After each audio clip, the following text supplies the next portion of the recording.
আসসালামু আলাইকুম দর্শক, আপনাদের স্বাগত জানাচ্ছি লালমাই সংবাদে। আমরা এখন রয়েছি কুমিল্লার লালমাই উপজেলার ঐতিহ্যবাহী বাগমারা বাজারে। আপনারা জানেন যে 1 মে আন্তর্জাতিক শ্রমিক দিবস উপলক্ষে বাংলাদেশ জামাতে ইসলামের প্রধান সহযোগী সংগঠন শ্রমিক কল্যাণ ফেডারেশন লালমাই উপজেলা শাখার উদ্যোগে একটি বিশাল বর্ণাঢ্য র্যালি এই মুহূর্তে বাগমারা বাজার প্রদক্ষিণ করছে।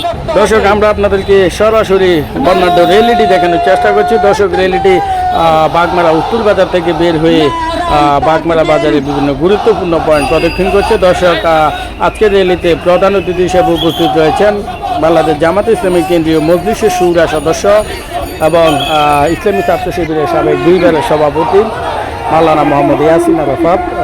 এছাড়াও রয়েছেন কুমিল্লা দক্ষিণ জেলা শ্রমিক কল্যাণ ফেডারেশনের সভাপতি জনাব খায়রুল ইসলাম। দর্শক, আমরা আপনাদেরকে র্যালিটি দেখানোর চেষ্টা করছি। র্যালিটি এই মুহূর্তে বাগমারা বাজার যে ব্রিজ রয়েছে সেই ব্রিজ প্রদক্ষিণ করছে। দর্শক, আজকে সকাল থেকে যে বৈরী আবহাওয়া রয়েছে, বৃষ্টি, সেই বৃষ্টির মধ্যে আসলে কুমিল্লার লালমাই উপজেলার 9টি ইউনিয়ন থেকে শ্রমিক নেতারা এসেছেন।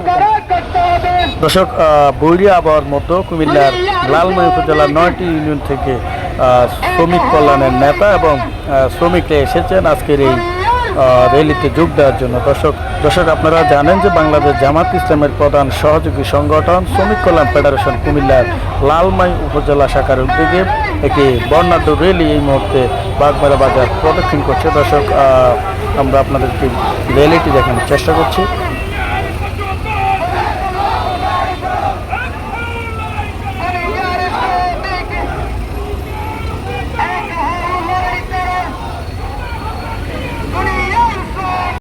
অধিকার আদায় করার জন্য আপনারা একত্র হয়েছেন তা বাস্তবায়ন করার জন্য শ্রমিক কল্যাণের পক্ষে সম্মানিত সহসভাপতি জনাব মোহাম্মদ নুরউদ্দিন।